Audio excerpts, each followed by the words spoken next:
itu 2 ya. Lalu yang menjadi pertanyaan, kalau dari data yang kami punya bahwa SMA-nya saja tidak beres, mungkin tidak insinyurnya beres. Ya tentu tidak beres, ada giumnya kan, yang namanya aturan itu mutatis mutandis. Kalau saya mendaftarkan sebagai alumni UGM, berarti saya itu harus memiliki jasa SMA. Lah kalau SMA saja tidak jelas, apa mungkin dia lulus ya? Oleh karenanya yang penjelasan yang terakhir, kenapa saya mendaftarkan di Surakarta, hukum acara perdata itu mensyaratkan gugatan itu disampaikan di alamat tergugat yang terdekat. Nah kebetulan wilayah hukum pengadilan Surakarta ini kan membawai tempat tinggalnya Pak Jokowi, kemudian membawai domisili hukum KPU dan domisili hukum atau alamatnya SMA 6. Kalau UGM di Jogja kita tarik ke sini, jadi gugatan ini berbeda. Terus kalau nanti ada yang mengatakan bis en idem, artinya gugatan ini pernah diputus oleh pengadilan Jakarta Pusat dan ditolak dengan alasan kalah atau menang, saya ingin tanya pengacara manapun tunjukkan putusan pengadilan yang berbunyi gugatan itu menang, gugatan itu kalah. Gugatan itu bukan sepak bola. Kalau menang skornya berapa 0, kalau kalah minusnya berapa. Jadi kalau ada advokat, siapapun mengatakan gugatan serupa itu pernah dikalahkan di pengadilan Jakarta, saya yakin itu sekolahnya nggak beres. Nah, secara teknis pasal-pasal berapa silakan ini sampaikan. Ya, terima kasih. Ini namanya, saya kenalkan dulu, ini namanya Andika, ya, lengkapnya Andika Dian Prasetyo. Andika Dian Prasetyo alumni UII, terus ini Ridho alumni UMS, terus ini Mustafa alumni Sumsa, ini UMS, ini alumni Universitas Negeri Surakarta, ini alumni Universitas Negeri Surakarta, ini UMS, ini lulusan UNS. Ya. Tipu UGM, kenapa harus pakai tipu? Karena UGM itu sangat disayang. Ini pertanyaan bagus. Saya masih ingat mereka pernah memecat namanya Ipong S. Azhar, dosen visipol, hanya karena disertasinya menjiplak sepertiga itu karya mahasiswanya, namanya Jenggawah Siriaria, dijadikan disertasi, dia dipecat. Kemudian Profesor Dr. Anggito Abimanyu ya itu pernah disuruh menyerahkan gelar profesornya hanya gara-gara nulis opini di Kompas, ternyata itu karya sekretarisnya. Bayangkan betapa mulianya UGM. Saya pantas mengatakan mulia karena saya pernah daftar UGM keterima. Saya lebih pintar dari Pak Jokowi. Tahun 85 saya keterima UGM jurusan studi ekonomi pembangunan dan UNS. Passion saya hukum, makanya saya ngambil di Fakultas Hukum. Jadi itu ya pertanyaannya.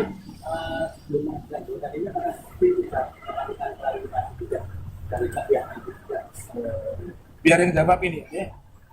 Ya, Assalamualaikum warahmatullahi wabarakatuh. Tadi sudah dijelaskan Pak Taufik. Kaitannya dengan klarifikasi, kita sebenarnya sudah mencermati hal ini kan sebenarnya sudah lama.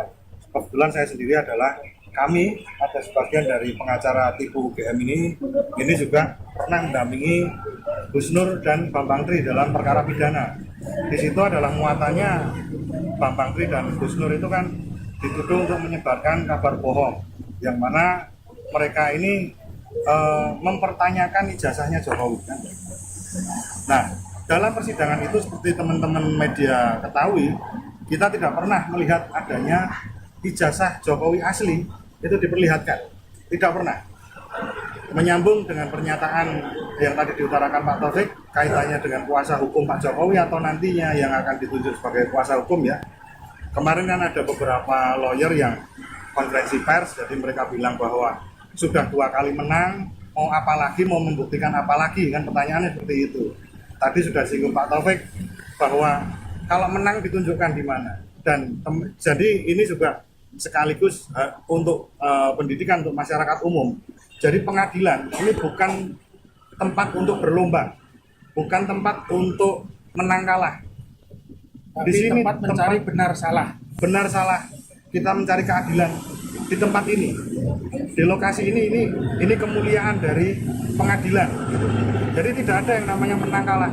Kalau teman-teman media mungkin saya refresh kembali.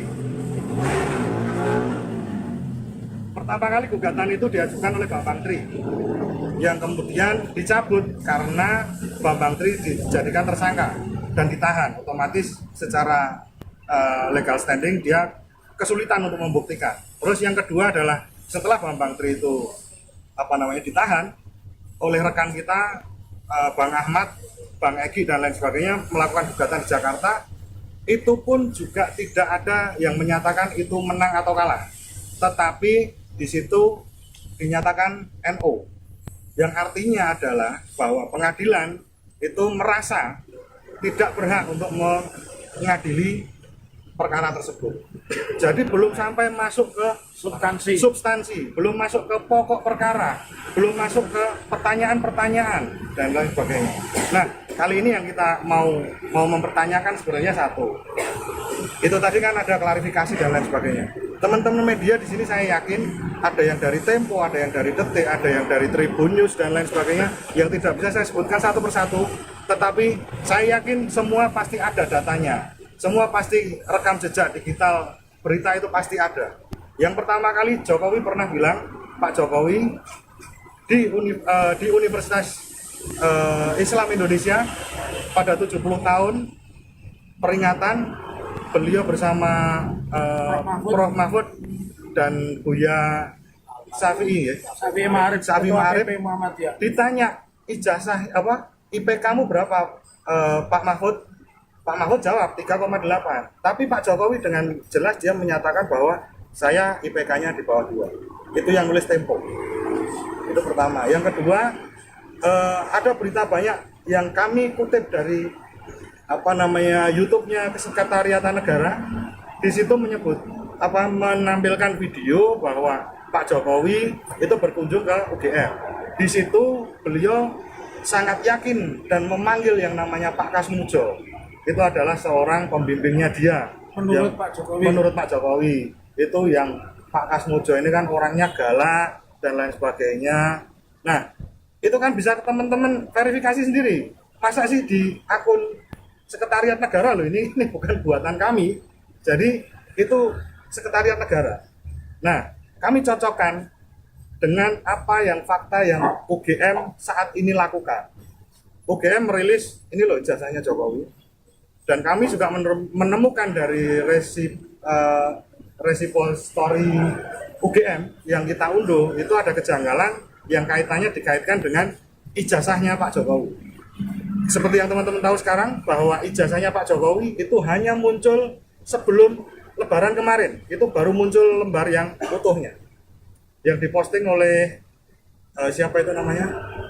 Politisi PSI. Ya, politisi PSI. Mas Andika, ya, penegasan terkait yang mendasari pokok-pokok dari gugatan ini sendiri, yang mana jasa palsu Jokowi itu mungkin pokok-pokok atau poin-poin yang mendasari itu apa? Jadi begini, Pak Jokowi ini kan kemarin itu kan mendaftarkan diri sebagai seorang pejabat publik pertama kali di wali kota itu kan di KPU dan lain sebagainya. Dasarnya adalah ketika seorang pejabat itu melakukan kebohongan publik itu kan sangat bahaya sekali.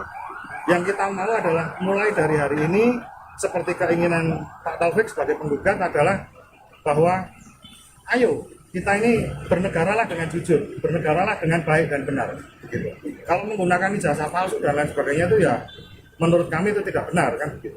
Ini saya tambahkan tadi pertanyaan kenapa harus diajukan gugatan. Intri poinnya di gugatan itu ada namanya posita, ada petitum atau petisi.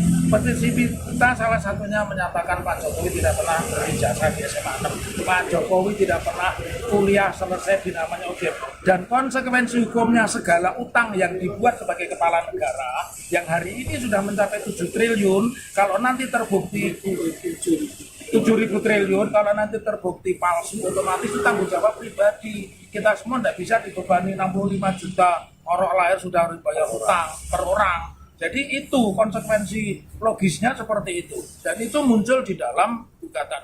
Nanti teman-teman akan kita kirim lewat WhatsApp nomor perkaranya. Karena kita sistemnya kan online ya. Kita nanti secara etika saya baru boleh memberikan teman-teman ketika sudah diregistrasi ada nomornya. Silakan mungkin yang mau menambahkan ada pertanyaan lain?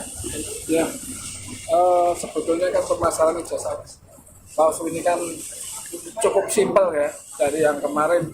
Tinggal Pak Jokowi kalau dituduh bahwa ijazahnya ada palsu, tinggal datang ke persidangan menunjukkan ijazah tersebut. Entah itu ijazahnya mana? Kalau ijazah ini, tunjukkan ijazahnya. Tinggal ya seperti kebetulan kita juga ada rumor yang seperti itu waktu sidangnya Gus Nur, kita juga membawa ijazah aslinya. Nah, kan kalau dituduh tinggal menunjukkan. Nah, ini ijazahnya 7 ijazah. Baru kok burem ini tenanan kok. Lah, ini kan tahunnya kan. Nah, ini jasa dari kenapa harus lewat orang lain? Kenapa harus lewat? Lah ini kayak gini ya, ada namanya wisuda. Ini dari SMP ngendi? SMP Sultan Agung, ya. Kan langsung bisa juga bisa dicek forensik ini asli apa tidak kan gitu, simpel. UI. Ini jasa UI, ini jasa saya. Nah ini kan artinya sebetulnya simpel banget, tidak sampai membuat kegaduhan. Tapi yang jelas, mohon maaf, ini ada nomor register ini harus. Semua jasa harus. Jelas. Ada nomor register enggak? Ada. Ini waktu itu Profesor Haji Edi Suwandi Hamid MSc. Ini rektornya waktu itu. Nah, di sini kita juga telah memenuhi kepada sarjana hukum. Dan di sini ditulis program studi ilmu hukum. Seharusnya Pak Jokowi sesuai pengakuannya ada di program studi teknologi kayu.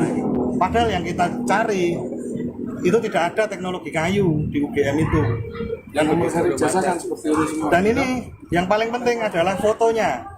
Foto ini mohon maaf nanti bisa disiarkan dan bisa ditunjukkan ke kami. Tidak ada yang pakai kacamata. Tidak boleh pakai kacamata. Tidak boleh ada yang pakai kacamata. Ini saya tidak pakai kacamata. Meskipun minus tidak boleh. Ini SD komplit. Jadi ketika diminta ini kacamata, tidak ada. Tidak ada yang pakai kacamata. Padahal saya selalu pakai kacamata terus, kacamata hitam. Download Tribun X sekarang. Menghadirkan lokal menjadi Indonesia.